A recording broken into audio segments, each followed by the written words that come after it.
आज तुम रियलाइज करने वाले हो एक छोटा सा दिखने वाला कॉन्सेप्ट तुम्हें कितना ज्यादा परेशान कर सकता है, और अगर ये तुम्हारे मेंस या एडवांस में आ गया 90% चांस है तुम इसका आंसर गलत मार्क करोगे। तो फिर सस्पेंस को हटाते हैं और मैं तुम्हें उस सवाल पे ले जाता हूँ। कंसिडर करो तुम्हारे पास एक पार्टिकल है जो बहुत सिंपल सर्कुलर मोशन कर रहा है, जिसकी एंगुलर वेलोसिटी कांस्टेंट है, उसका मास m दिया हुआ है और जिस सर्कुलर ट्रैक पे वो मूव कर रहा है उसकी रेडियस r है। ऑलराइट, सिंपल सी सिचुएशन दी हुई है। उसके बाद अपन ने एक ऐसा फ्रेम कंसीडर किया जो उसी एक्सिस के about again constant angle velocity से ही रोटेट कर रहा था, बट उसका मैग्नीट्यूड ओमेगा नॉट था। तो बहुत ही सिंपल सा क्वेश्चन है कि इस फ्रेम के रिस्पेक्ट में पार्टिकल के ऊपर कितना सेंट्रीफ्यूगल फोर्स लगने वाला है। ऑलराइट, तो एक बार वीडियो को पॉज करो, क्वेश्चन को अच्छे से एनालाइज कर लो और इसका जल्दी से आंसर बता दो। ऑलराइट, अब सच बताना, तुम्हारे मन में पहला जो आंसर आया था वो यही था ना? कमेंट में बताओ जरा कि कितने लोगों का ये आंसर आया, या फिर हो सकता है कुछ लोगों का ये आंसर भी आया हो,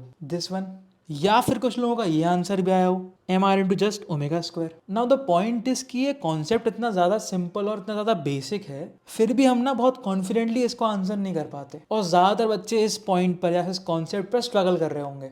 वो पूरी श्योरिटी से नहीं बता पा रहे होंगे कि यार क्या इसका ये करेक्ट रहेगा, क्या इसका ये करेक्ट होगा, या फिर ये करेक्ट होगा। हो सकता है किसी और का चौथा आंसर भी आया हो, that is M R into omega minus omega naught का पूरे का स्क्वायर। अब यार इस कॉन्सेप्ट के पीछे फिजिक्स क्या अप्लाई हो रही है? मुझे पता है सेंट्रीफ्यूगल फोर्स क्या होती है, मैंने इतनी ज्यादा बार यूज करा हुआ है उसको, मैंने उसके सवाल भी किए हुए हैं, बट फिर भी यार मैं क्यों यहाँ पर स्ट्रगल कर रहा हूँ? एंड द रीजन इज कि जब हम सेंट्रीफ्यूगल फोर्स पढ़ते हैं तो कभी भी हमने उसको बहुत फंडामेंटली नहीं समझा। हमें एक फॉर्मूला रटवा दिया जाता है और उससे सारे सवाल भी हो जाते हैं, बट अगर एडवांस में कुछ ऐसा सवाल आ गया तो हम बहुत स्ट्रगल कर सकते हैं। तो आज जरा अच्छे से डिस्कस करते हैं कि सेंट्रीफ्यूगल फोर्स एक्चुअली है क्या। सो बेसिकली जैसे अपन ने पहले ही पढ़ा हुआ है कि सेंट्रीफ्यूगल फोर्स अपन जानते हैं कि एक सूडो फोर्स के बराबर होता है, राइट? एक फिक्टिशियस फोर्स है जो एक रोटेटिंग फ्रेम के रिस्पेक्ट में लगता है। ऑलराइट, अब जब हम बात करते हैं सूडो फोर्स की, तो इसको अपन ने बहुत अच्छे से पढ़ा हुआ है ऑलरेडी कि यार कोई भी नॉन इनर्शियल फ्रेम अगर होता है तो उसका और अगर एक्सेलरेशन a के बराबर है, तो अपन को पता है कि अगर हम किसी पार्टिकल को देख रहे हैं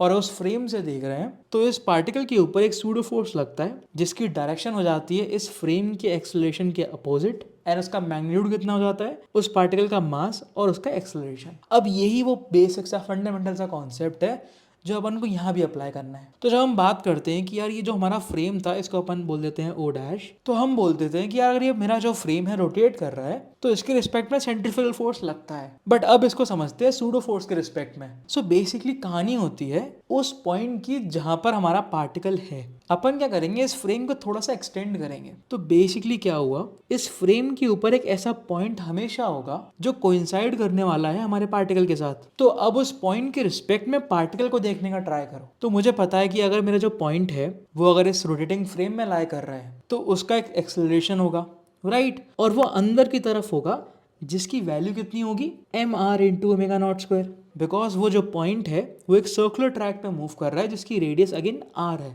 और उसकी एंगुलर वेलोसिटी कितनी है जो हमारी फ्रेम की है, दैट इज ओमेगा नॉट। अब ये सेम सिचुएशन है जो अपन ने यहाँ पर स्टडी करी थी कि हमारे पास एक पॉइंट है जो फ्रेम पे लाई कर रहा है, इसको अपन बोलते हैं पी डैश। ये ऐसे मूव कर रहा है सपोज ए एक्सेलरेशन से, और अपन विजुलाइज कर रहे हैं पॉइंट पी को जो मूव कर रहा है ए डैश से, राइट? बिकॉज हमारा जो पार्टिकल है उसका भी एक एक्सेलरेशन होगा, अगेन वो भी अंदर की तरफ ही होने वाला है, जिसकी वैल्यू कितनी हो जाएगी, ये हम विजुलाइज कर रहे हैं ग्राउंड फ्रेम से, that is M R into omega square, right? Centripetal acceleration. तो बेसिकली हमारा पार्टिकल पी है जिसका एक्सेलरेशन है ए डैश। ऑलराइट, अब यहाँ पर हमें बताना है कि यार पी डैश के रिस्पेक्ट में क्या सूडो फोर्स लग रहा है। तो सेम मैकेनिज्म जो अपन ने यहाँ पे करी थी, इस पॉइंट पी के ऊपर अपोजिट डायरेक्शन में लगने वाला है सूडो फोर्स, एंड इसका मैग्नीट्यूड कितना हो जाएगा, M into A. Got it? Basically जो हमारे पॉइंट पी डैश है उसका acceleration in opposite direction. So finally हमारा कितना सेंट्रीफ्यूगल फोर्स आया, M R into omega naught square, because जो हमारा पॉइंट पी डैश था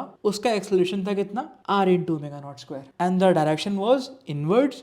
तो सूडो फोर्स की डायरेक्शन कितनी होगी, बेसिकली एक्सेलरेशन के अपोजिट होती है, तो बाहर की तरफ हो जाएगा pseudo force with magnitude M R into omega naught square, and this will be our answer. तो देख रहे हो मतलब कॉन्सेप्ट कितना ज्यादा फंडामेंटल और कितना बेसिक है, फिर भी हम ऐसे सवालों में स्ट्रगल कर सकते हैं। And again the reason being कि हम कभी सेंट्रीफ्यूगल फोर्स को फंडामेंटली पढ़ते ही नहीं है, कभी हम ट्राई ही नहीं करते कि इसको हम कैसे विजुलाइज कर सकते हैं in the framework of pseudo force. Alright, I hope आज तुम्हारे कॉन्सेप्ट क्लियर हुए होंगे, और आज जो कंफ्यूजन होता है, जो रिलेटिविटी होती है सेंट्रीफ्यूगल फोर्स की एंड सूडो फोर्स की, वो और ज़्यादा क्लियर हुई होगी। ऑलराइट, अब अगर तुम ऐसे टॉपिक्स को, ऐसे कॉन्सेप्ट्स को अच्छे से समझना चाहते हो, ऐसे फंडामेंटली समझना चाहते हो, then you should check out हर SO60 कोर्स। इसका अगेन जो लिंक है कोर्स का वो डिस्क्रिप्शन में मेंशन्ड है। वहां पर अपन यही सेम चीज कर रहे होते हैं कि अपन ने कोई प्रॉब्लम पिक किया, अब इसके ऊपर जो कॉन्सेप्ट लग रहे हैं उनको अपन इस तरीके से ही फंडामेंटली ब्रेक कर रहे होते हैं और फंडामेंटली समझ रहे होते हैं, सो दैट हमारी जो कॉन्सेप्चुअल क्लैरिटी होती है वो बहुत ज़्यादा क्लियर हो जाती है। Got it? इसी के साथ अपन वाली वीडियो को एंड करते हैं और मिलते हैं फिर नेक्स्ट वीडियो में।